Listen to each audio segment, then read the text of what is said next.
नमस्कार और स्वागत है आप सभी का गौरहर प्रणव इस चैनल पर, जहाँ पर हम हर बार किसी किताब के बारे में चर्चा करते हैं। अभी तक आपने अगर लाइक शेयर सब्सक्राइब कुछ नहीं करा है तो फिर जल्दी से लाइक शेयर सब्सक्राइब कर दीजिए और बेल आइकन प्रेस करना ना भूलिएगा, बिकॉज वहीं से आपको हर बार नोटिफिकेशंस मिलते रहेंगे जब भी मैं कोई नया वीडियो डालूंगा।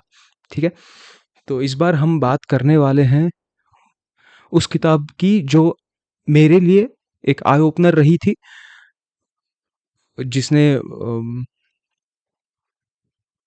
मेरी समझ को बहुत ज़्यादा बढ़ाया है।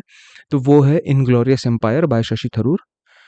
मैं इतना सब कुछ इसलिए कह रहा हूँ क्योंकि फिर मैं वो आपको बताऊंगा आगे। तो Shashi Tharoor member of parliament रहे हैं 2009 से, और ये जो किताब है उनकी, ये स्पेसिफिकली ऑक्सफोर्ड यूनिवर्सिटी में जो परिसंवाद में उनके वक्तव्य हुए थे उसका एक कलेक्शन है। ठीक है, तो फिर अर्थात उसमें बाद में कुछ एडिशंस भी किए हैं उन्होंने, कुछ बदलाव या भी डाले हैं, मगर ये किताबें लिखने का आइडिया उन्हें वहाँ से आया जब वो ऑक्सफोर्ड यूनिवर्सिटी में किसी परिसंवाद का एक भाग थे, और तब उन्हें ये एहसास हुआ कि यार वहाँ के हिस्ट्री ग्रेजुएट्स, पोस्ट ग्रेजुएट्स को भी ये बताया नहीं गया है जो उनको पता था, और उन्होंने वो सिर्फ किताबों से ही सीखा है। तो फिर ये बात समझने के बाद उन्होंने तय किया कि वो उस सारी इंफॉर्मेशन को कलेक्ट करेंगे और उसकी किताब बनाएंगे, जो है इनग्लोरियस एम्पायर। हम हमेशा ये सुनते आ रहे हैं कि भारत एक सोने की चिड़िया था, और फिर जब गुलामी से आज़ाद हुआ तब वो गरीब देश बन चुका था।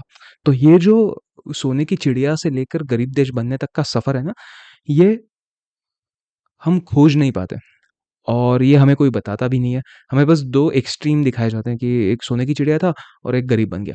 लेकिन इसके बीच में क्या हुआ? इसमें क्या घटक थे? क्या महत्वपूर्ण घटक रहे हैं जिनकी वजह से भारत गरीब बना?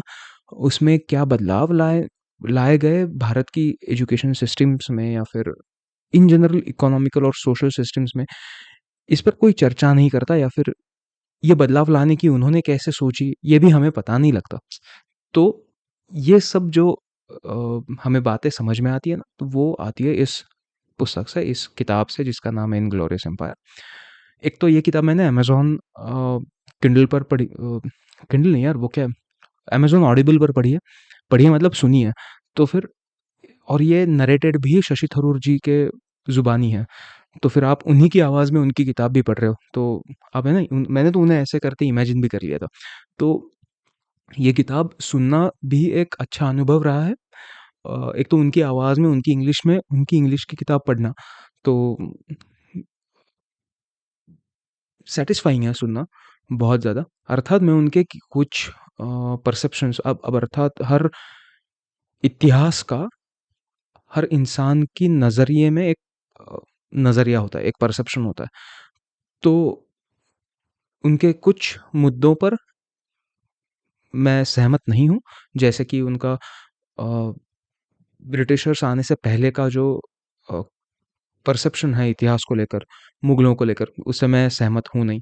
या फिर जो स्वतंत्रता की लड़ाई हुई थी, उसमें भी अर्थात उनके पुस्तक में गांधी जी और नेहरू जी का ज़्यादा उल्लेख है। तो वो उनका परसेप्शन है, मैं उस पर कुछ जजमेंट नहीं दे सकता, सही है ना? तो मैं उस पर सहमत नहीं हूँ, इतना मैं कह रहा हूँ। और उसके अलावा, मगर तो ये किताब जब आप पढ़ते हो ना, तो आपको ऐसा लगता है कि एक ब्रिटिशर है जो बाकी के ब्रिटिशर से नाराज है कि यार उस देश का सही साथ तो सब चल रहा था, तुम काहे फुदक पड़े बीच में।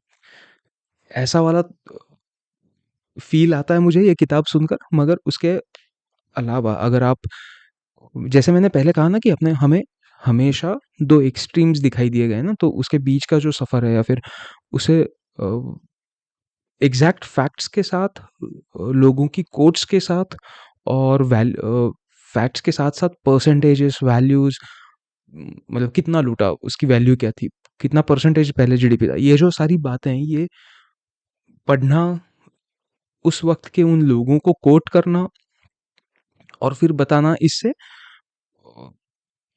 उन सारी घटनाओं को एक प्रूफ सा मिल जाता है पीछे कि नहीं यार ये हुआ भी था और ये देखो ये इन लोगों ने बताया था, फिर ये आंकड़े हैं उसके। ऐसा जब कोई बोलता है तब वो ज़्यादा कन्विंसिंग भी लगता है। तो फिर इस किताब के पहले चैप्टर में जब आप जाओगे तो आपको ये याद मतलब नज़र आएगा आपको। उस चैप्टर में इन्होंने जो भी कहा है वो दरअसल में आपको यूट्यूब में या फिर फेसबुक के वीडियोस में भी आसानी से मिल जाएगा। ये पहला चैप्टर एक तरह से समरी है कि इनग्लोरियस एम्पायर यानी वो अ, जब ब्रिटिशर्स पहली बार आए भारत में और जब वो आखिरी बार इंडिया गेट से चले गए, तो इस दौरान क्या हुआ था इसका एक समरी है कि क्या-क्या हुआ था। उसके बाद आगे आने वाले चैप्टर्स में उन्होंने इस सब को डिवाइड किया है कि और डिवाइड जो किया है वो टाइमलाइन से नहीं किया है, मतलब वक़्त से डिवाइड नहीं किया है कि पहले के 50 साल, फिर बाद में के 50 साल, फिर आखिरी के 50 साल, फिर द्वितीय विश्व युद्ध हुआ और फिर भारत स्वतंत्र हुआ। ऐसा नहीं है। इसमें डिवीज़न है तरीके को लेकर कि उनका एजुकेशन सिस्टम को लेके क्या कहना था, फिर उन्होंने उन्होंने एज़ इन ब्रिटिशर्स ने उन्होंने क्या रियलाइज़ किया, क्या बदलाव लाए और फिर कैसे कैसे एजुकेशन सिस्टम को चेंज किया और वो कैसी बनाई। फिर सेकंड चैप्टर होगा कास्ट के बारे में कि पहले उनका कास्ट को लेकर क्या अनुमान था, क्या कहना था। फिर ट्रांसलेटर्स कौन से लगाए थे उन्होंने जो पुराने वैदिक टेक्स्ट को उनके हिसाब से उन्होंने ट्रांसलेट कर लिया, तो वो कैसे हुआ। फिर उनका कास्टिज़्म उन्होंने आगे कैसे लाया। उसके बाद फिर टेक्सटाइल्स पर बात होगी, मिल्स पर बात होगी, ट्रेन्स पर बात होगी, लैंग्वेज पर होगी। तो हर एक चीज़ के लिए एक-एक चैप्टर है। तो आपको हर चैप्टर में शुरू से लेकर अंत तक वो बार-बार ऑसिलेट करवाते हैं कि एक चैप्टर गया उसमें शुरू से अंत तक, फिर वापस दूसरा चैप्टर उसमें कुछ अलग हिस्सा है, अलग कंपोनेंट है, अलग टॉपिक है, तो उसे शुरू से लेकर अंत तक। तो ऐसे करते-करते आपको काफ़ी हद तक काफ़ी जानकारी प्राप्त हो जाएगी कि जो भारत के साथ हुआ वो कैसे हुआ और भारत को सिर्फ़ अ, पैसों से लूटा नहीं गया, सिर्फ़ अ, एथिकली भी नहीं लूटा गया, उसे जितने तरीके पॉसिबल थे, उन सारे पॉसिबल तरीकों से लूटा गया। सिर्फ़ एक तरीके से नहीं। और भारत कितना खोखला बन चुका था जब वो आज़ाद हुआ और कितना अभी डेवलपमेंट होना बाकी है। डेवलपमेंट एज़ इन सिर्फ़ इंफ्रास्ट्रक्चर में डेवलपमेंट या फिर रास्ते बन गए, गटार नाली बन गई, इससे बात नहीं बनेगी। तो दिमागी तौर पर भी जो हमें तोड़ा-मरोड़ा गया है, तो उसे सीधा करने में भी बहुत वक़्त है और बहुत डेवलपमेंट की और बहुत मेहनत की आवश्यकता है। ये बात ये किताब पढ़ने के बाद महसूस होती है।